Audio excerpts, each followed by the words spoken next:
Hello and welcome back to another reaction. In this occasion, Avatar: The Last Airbender, Book 1, Episode 5. Yes, this is weird update, an odd update. Why I said this? Because today is not Friday, or at least, well, yeah, technically today is not Friday.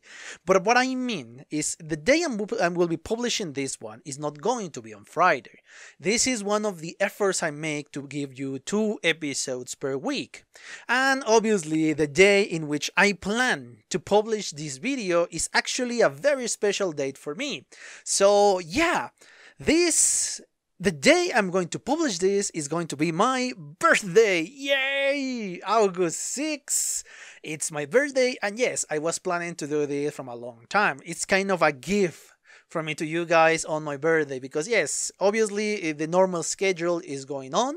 I am still going to publish another video, the Mob Psycho video, but I actually decide to publish a second one on the same day. So yeah, guys, enjoy this because this is going to be the normal. Today we're going to give an Avatar episode, and on Friday, hopefully nothing bad happen.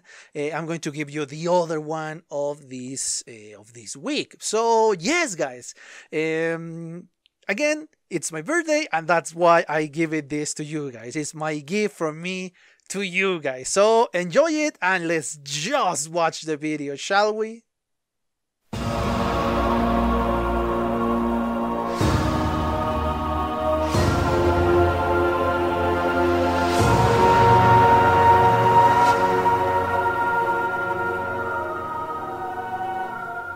Okay, I'm back. I just watched a second time the 5th episode of the first book of Avatar.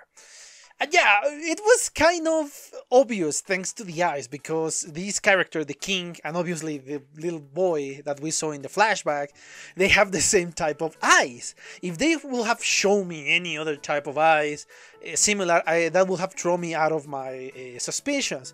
But actually, thanks to the uniqueness of the eyes, I could deduce that, yeah, actually, this old king was the old friend, and it was kind of a test for the avatar that he knew, and he knew that he needed to grow. That doesn't change, or that doesn't take away the enjoyment from the episode. Again, this shows us that everything has a purpose on this episode. That they just not throw crap at you and expect you to ignore it or just to fulfill time. No, everything has a purpose for you. Because yeah, we didn't know Boomy, and now after the flashback, okay, we established a new character. And of course, the other important one, we established this character because he's going to be important. And he was important in the end when we meet the king. Yeah. Again, I love this about the series. Even they are not afraid, oh, it doesn't matter if the audience figure that out, because that is not the point for us. That is not the point in the perspective of the story. The characters within the story doesn't need to know who this guy is, or they need to keep wondering, or let's keep them distracted from this king. But the audience, it's okay if they know. That is not the important part, and that is something I can respect about this animation. Anyway, going directly to the episode. First of all, I'm going to address something that is obvious from the beginning. The attitude of Aang towards the rest of the world. But yes, he knows that he is the Avatar. He knows that he has a responsibility. That doesn't change the fact that he is still a kid. And he wants to have fun from time to time. In this case, the biggest slide in the world obviously is used to deliver mail, deliver packages. But it can be used to have fun. And yes, we have a lot of shenanigans in that moment. It was a complete, well, not a complete destruction, but it was a lot of destruction that we saw in the episode. That yes, obviously they need to, well, they need to be punished. And yeah, the tests were kind of the punishment to the Avatar because he was worried about his friends. And, well, the crystals were kind of the punishment for the friends because they didn't stop the Avatar of destroying partially the city. Yeah, it's kind of interesting to see this this moment, this contradiction that, yeah, the avatar wants to have fun, but it still needs to be responsible. We still keep growing the character, we still keep managing the character in a different way, so we can develop the character, so we just not get stuck with the same character from the beginning in the end. No, we're still developing, but we're developing little by little, because we don't need to hurry. We don't only have 10 episodes. No, we have a lot more, because yes, I think there are 24 episodes in the first season, I think. Let me check. Yeah, 20, not 24. 20 episodes in the first season. So yeah, those are a lot of episodes that we still have to cover. And my guess is 20 episodes per season, 60 episodes is a good length, so you can develop your character not in a rush, but little by little, which is something that this animation is doing. Another thing I want to speak about is I love that these guys they use. It's of an old man, and I love how they deject the question and change it into something else. And of course, the attitude to the elderly is, okay, yeah, this is just an old man, calm down, just let him pass, just ask for his name and let him pass, it's okay, he's just an old man, and his two grandchildren, so yeah, it's okay, go ahead. Yeah, it's obvious, and I love the contrast between the first time the Aang enter the city. That's always friendly people, always open the door, always happy, always that, and then we return to the attitude, oh, this is trash, just throwing away all the cabbages, the recurring theme of this episode. An aggression against cabbages. I mean, seriously, poor vegetables. Anyway, yes, I love the change that, yes, a friendly city, and then this city that is very paranoid towards their visitors, because it makes sense. After years and years and years of war, it makes sense for you to be aware that there is dangers outside the city, that you don't need spies within your city so they can infiltrate and destroy you from the inside, because yes, the defenses of the Earth nations seems to be very extremely strong. I mean, seriously. And yeah, thanks so they can bend the Earth, they can move it quite easily, or at least it's easy for them. Yes, it's amazing. I love the way the constructions works in different nations, let's say, or with different type of bending. Obviously, the water bending is not that good at building, because yeah, even if you freeze your construction, perhaps you need to keep freezing the place, and it's just freezing, and it is a lot of energy that you're going to spend by doing that constantly. While on earth bending, you just need to create this, and the rock is going to maintain its form, and you don't need to make energy for that. Obviously, when you open and close, yes, you're going to waste or spend your energy opening and closing it, but it's not that much. And my guess, they dominate so easily that it's not a lot of energy that they spend by doing that. So yeah, the defenses are formidable in the Earth Kingdom. And I don't know how the cities in the Fire Nation are, but thanks to what I can see from the ships, obviously they can melt something else, or they can use other materials, or they can, well, transform it like the metal. They can I don't know, shoot fire so hot that they can melt the metal, and they can bend it to their will. So yes, I love these different types of architecture in the different nations. The one that we haven't seen, or at least not that much, is the Airbender, because obviously you cannot use air to create something. Perhaps they got help from the Earthbenders, because I think they're made of rock, or they use the traditional form of building, that just doing it like we humans do. So yeah, this is different type of architecture that we see in the city. It's something that is actually fascinating. And again, the tests, going back to the episode, because yes, I speak too much about the architecture. Going back to the episode, I love the tests. I love the tests that they put in for the Avatar. And I love how he has to use his brain to pass said test, because he only controls air so far. He cannot control water, at least not at will, because yeah, we have seen him control water, but my guess is just kind of a unconscious state that he can control, or he can do what an avatar can do, in which I don't know, it's subconscious. Perhaps the knowledge of his past is going back to his genes or something like that. That's why he can do that, but it's unconscious, so he cannot control it at will. And yeah, he can only control the wind so far. And yeah, if he was an older avatar, he knew he could control this test will be just a breeze. Because yeah, the first one you just move the water outside and just climb the ladder, and yeah, that's it.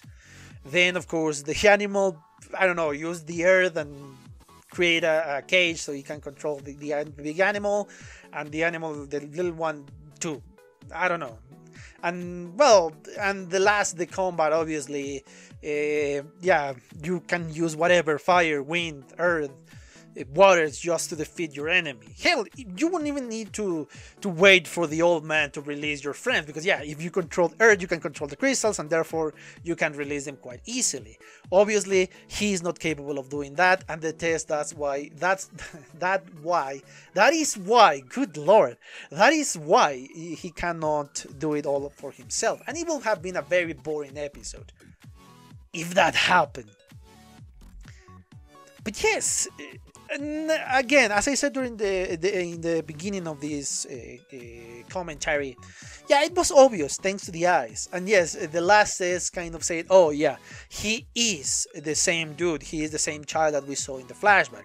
That, oh, what is my name? And yeah, I love the deduction that Aang used and how he deduced the name of his old friend. But actually, something I love even more is the name that Sokka came up with. Oh, he's an Airbender, Rocky!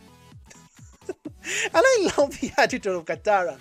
Not saying that it's just a stupid answer. Okay, yeah, sure, it's a good backup, but let's keep thinking. Yeah, kind of not dismissing the idea completely, but not giving the credit that I don't know if it deserves or if it doesn't. Yeah, again, those little moments of comedy, even with the dinner, that the terrible jokes that he said, the comedy, the way he returned to the podium, or not the podium, the balcony, just throw back, and yeah. But again, there is something else that I haven't thought about, and something a lot that is heavier for the lore of the show. How can you use your different bending techniques? Because when I thought the earth bending, the only thing I was thinking was just throwing rocks, perhaps even bigger rocks, or creating these buildings or these walls or whatever. That is the only thing I was thinking. But thanks to the use of these old men, he can actually create, quicksand, for example. So you can stop a quick fire if you need, to concentrate a little bit more in your techniques.